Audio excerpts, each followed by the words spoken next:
My name is Madison Bennett, and I turned 18 with a broken suitcase shoved into my arms before I even reached the bottom of the stairs. There was no cake, no candles, and no birthday card waiting on the table. Instead, I was met by three cold faces, one open front door, and a sentence that hit harder than a slap. You're an adult now, I was told, and that means you're on your own. Michelle crushed my phone into the street while Richard backed the SUV out of the driveway. It was the car I'd paid for with 3 summers of lifeguarding, but he'd insisted on registering the title in his name to save on insurance premiums. Now, he was taking it to a used lot to liquidate my sweat and blood before I could even find a lawyer. Then, the deadbolt clicked. Drop a comment and let me know where you're listening from and what time it is for you right now. I'd love to know who's part of our community. Have you ever felt like a stranger in your own home? I did not cry at the Pulse station on Broad Street. Crying is a luxury for people who still have a home to go back to. I stood under the flickering, fluorescent lights of the platform with $30 in my pocket and a broken suitcase, one that didn't even hold all of my own things. I didn't ask why they did it. I didn't wonder if they would regret it. I just looked at the digital clock on the station wall and I started doing the math. Richard didn't just walk into a branch and ask for a bag of cash. He was more calculated than that. He had submitted the forged power of attorney papers 48 hours in advance. The moment the clock struck midnight on my 18th birthday, he executed an internal wire transfer. By 8 a.m., my entire college fund, $185,000, was sitting in a high-interest business account under his and Michelle's names. Michelle had turned my phone into sidewalk glass at the exact moment I became a legal adult. Richard didn't wait for the law to catch up. Under the ACA, I could have stayed on their plan until 26, but he had manually called the insurance provider a week prior, instructing them to drop me from the family policy effective the second I turned 18. My health coverage was terminated at 12:01 a.m. sharp. They hadn't just thrown me out.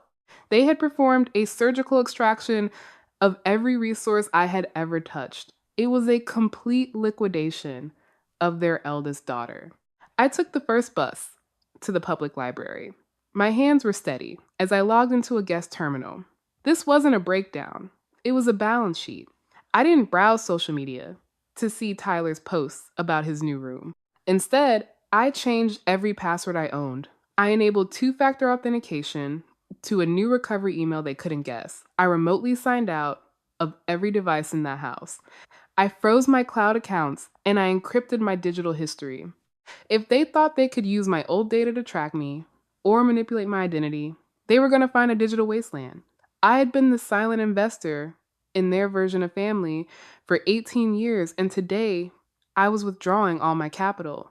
By noon, I was walking toward the medical supply distribution center where I worked weekends. The pavement was hot and the air in Richmond was thick, but I didn't slow down. I walked into the warehouse manager's office before my shift was even scheduled to start. I didn't tell him I was homeless. I told him I was available for every overnight shift and every double they needed to fill. He looked at my broken suitcase and then at my eyes. He didn't ask questions. He just handed me a reflective vest and a scanner. I spent the next 8 hours stacking corrugated boxes and checking shipment codes. The warehouse smelled like cardboard dust and cold efficiency. It was the first place that felt honest in years. My compassion had been a luxury. My parents had overdrafted for a decade, but the bank was officially closed. Every box I scanned was another dollar toward a life they couldn't touch. I wasn't just surviving a shift. I was building a bunker. Inside, my mind was glowing with a different kind of sunrise, the kind made of facts, numbers, and a very quiet, very methodical retribution. As I scanned labels, under the hum of industrial fans, my mind drifted back to the years I spent being useful. In that house, love wasn't a feeling. It was a performance review, and I had been the highest performing employee. While Michelle spent our grocery money on designer handbags to maintain her social standing at the country club, I was the one using my weekend pay from the warehouse to buy milk and bread. While Richard chased failed side investments in used car dealerships, I was the one sitting at the kitchen table helping Tyler with the homework he was too lazy to do and paying for his private tutoring so my parents wouldn't have to face the embarrassment of his failing grades. Now that he was 24, they weren't just paying for tutors anymore.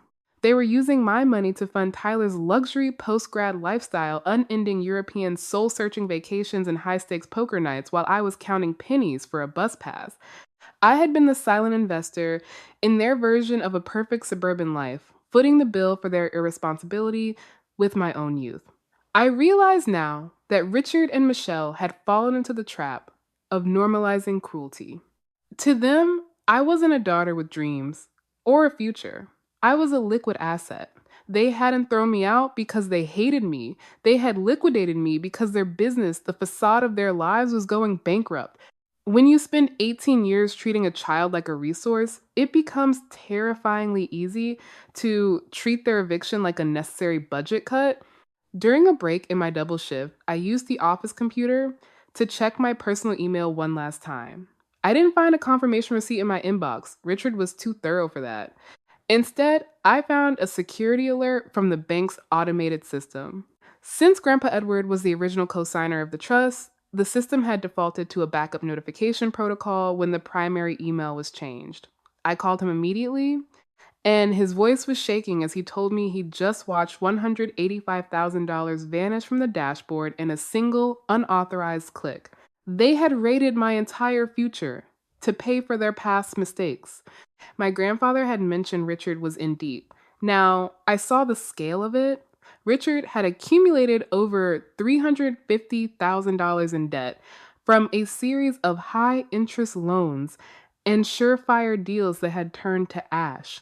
They were drowning, and I was the life raft they decided to strip for parts. They didn't just want the space in my bedroom for Tyler, they wanted the capital, hidden in my name. I sat in that dimly lit warehouse office, and I felt a profound, chilling clarity. Anger wasn't loud this time, it was clinical. Richard and Michelle had spent years overdrafting on my compassion, but they had forgotten one major rule of business. You should never make an enemy out of the person who knows where all the bodies are buried. I wasn't just a daughter anymore. I was an auditor. And according to my calculations, they were about to face a very public and very permanent foreclosure. I rubbed my eyes, trying to summon a single ounce of regret, but there was only the cold, hard logic of a balance sheet. This wasn't a breakdown, this was a settlement. Jordan found me a room above his aunt's garage in a quiet pocket of Richmond. It wasn't much, just a slanted ceiling, a mini fridge that rattled like a diesel engine, and a single window that faced an alley. But the lock worked from the inside, and for the first time in my life, I didn't have to share my air with people who were calculating my net worth. People often ask why victims of long-term abuse stay silent for so long. They wonder why I didn't scream when Michelle crushed my phone, or why I didn't fight Richard when he backed my car out of the driveway. The truth is, I was caught in the invisible chain of a survivor. I had spent 18 years in a house that functioned like a prison without bars. In that environment, you learn very quickly that silence isn't weakness, it's a tactical maneuver. I was practicing what psychologists call learned helplessness, a state where you stop trying to escape because every past attempt was met with a heavier hand. I wasn't being a good daughter. I was a soldier behind enemy lines, waiting for the exact moment the perimeter weakened. That moment was now. I bought a plastic accordion file from a drugstore, and I started what I called my sacred folder. Inside, I didn't keep photos or mementos. I kept bricks. The first brick was the bank statement showing the withdrawal of $185,000 from my education trust. The second was the insurance cancellation notice, timestamped at 12:01 a.m. On my birthday, absolute proof of their premeditated intent. I added the records from the dealership showing Richard had sold my SUV just 3 hours after I was evicted. I also saved every text message from Tyler. He was too arrogant to be careful. He sent me photos of my old room, now filled with high-end gaming equipment and neon lights. One message read, "Thanks for the tuition money, sis. Dad says you were acting like you were going to college anyway." I screenshotted it, printed it at the library, and I filed it under extortion. Every evening before I headed to my night shift at the warehouse, I sat on the edge of my narrow bed and I reviewed the contents of that folder. I wasn't looking for closure anymore. I was looking for leverage. My internal monologue had shifted from what did I do wrong to how much does this cost them? I was no longer a daughter begging for a seat at the table. I was an auditor performing a hostile takeover of my own life. I stopped making their morning coffee, and I stopped making their excuses. The silence in my head was finally louder than their voices. I realized that my family didn't just throw away a daughter, they found useless. They had thrown away their easiest witness. They assumed I would vanish into the Richmond streets, broken and quiet. They forgot that I was the one who had managed their household logistics for years.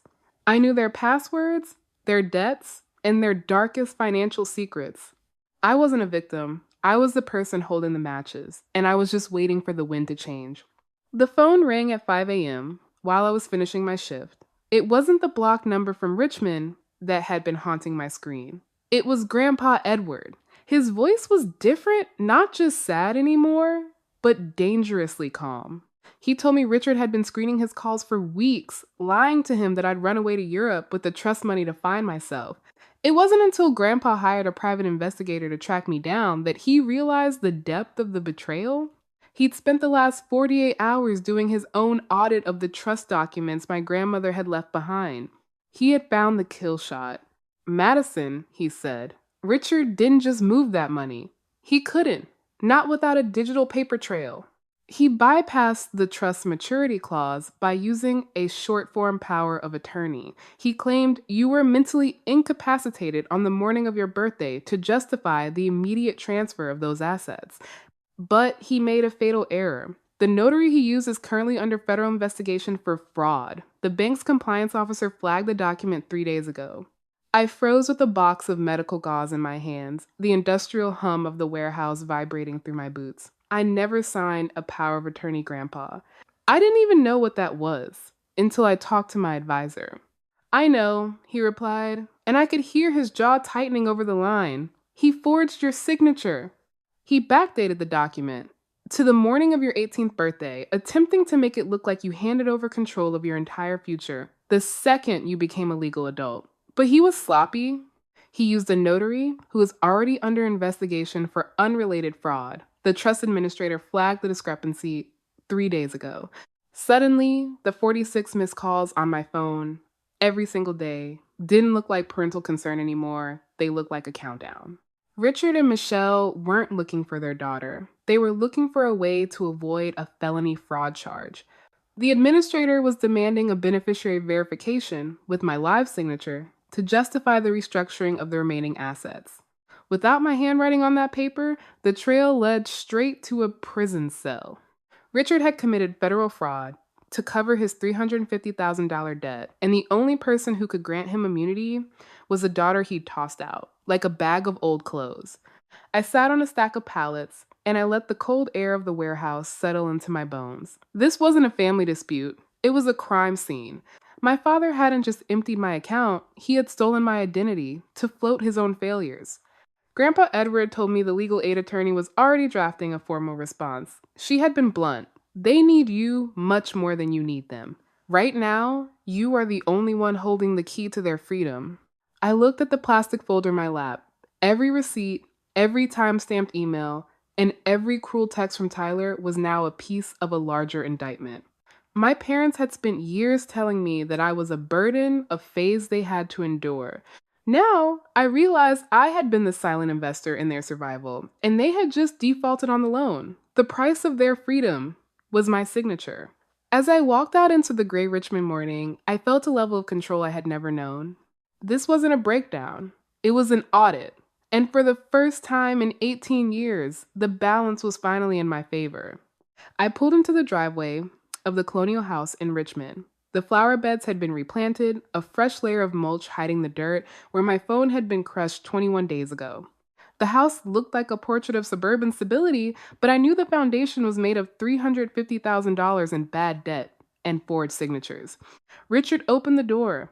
Before I could even ring the bell, he looked diminished, the crispness of his shirt failing to hide the gray exhaustion in his face.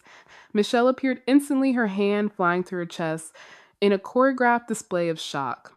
"Madison," she whispered, her eyes filling with tears that no longer had any currency with me. "Thank God, you're home. We've been sick with worry."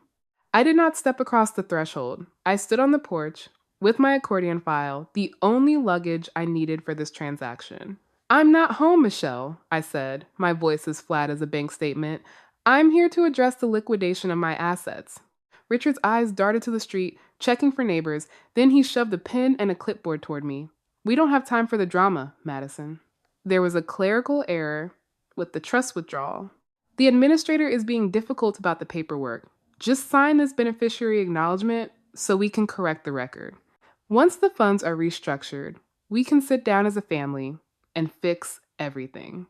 I looked at the document. It was a legal trap designed to retroactively authorize the theft of $185,000. By signing this mutual release agreement, I would be granting Richard a legal waiver for his identity theft. It was a desperate attempt to stop the bank's fraud department from handing the case over to the district attorney for criminal prosecution. It's not a clerical error, Richard, I said, looking him directly in the eye. It's a felony.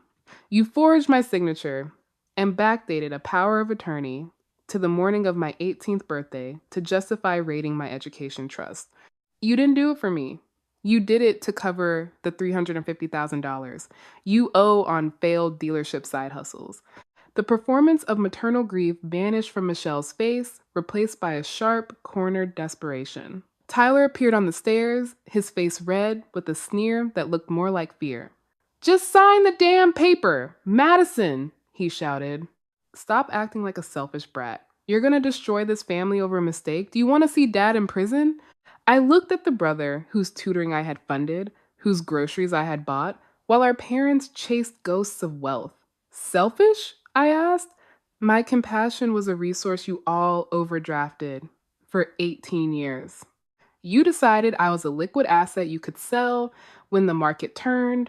You didn't throw away a useless daughter. You threw away your easiest witness. I took the clipboard from Richard's hand. I didn't sign it. I gripped the restructuring forms, and I tore them down the middle, then again and again. The white scraps fluttered onto the porch like snow. From now on, you answer for your choices without my silence. I turned and I walked toward my car, leaving them standing in the doorway of a house that was no longer a home, but a crime scene waiting for the sirens. The fallout from that afternoon on the porch was as methodical as the calculations I had made at the bus station. Richard wasn't led away in handcuffs, but the suspension from his firm became permanent once the trust administrator turned over the evidence of the forged power of attorney to the district attorney.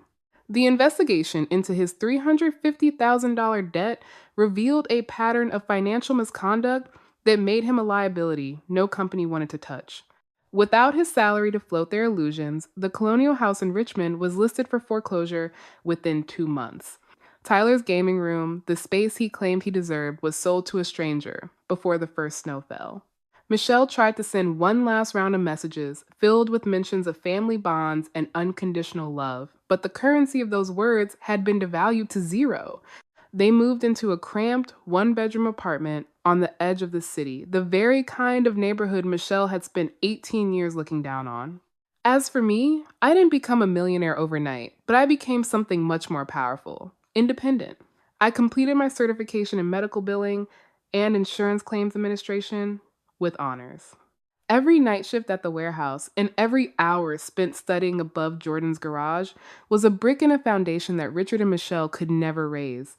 Grandpa Edward helped me navigate the legal recovery of the remaining $185,000 from the restructured trust, which I am now using to fund my first year of veterinary school.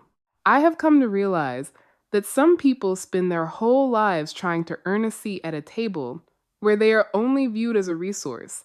I had to lose the illusion of my family to finally find the reality of myself. Blood is a biological fact, but family is a choice, a commitment to show up, to protect, and to value a person for who they are, not what they can provide for your balance sheet. If you find yourself standing on a porch with a garbage bag and a locked door, remember this. They didn't just throw you out, they released their hold on your future. Forgiveness isn't always about reconciliation. Sometimes it is simply the act of letting go of the weight of people who never intended to carry you. I am no longer an asset to be liquidated. I am a woman who built a life from the scraps they left behind, and that is a legacy they can never claim. If the people who hurt you only came back because they needed your silence, would you forgive them? Or would you let them live with the sound of that door closing behind you? Drop a comment below. I'd love to hear your thoughts. Share this video if you believe that self-respect is worth more than a fake family.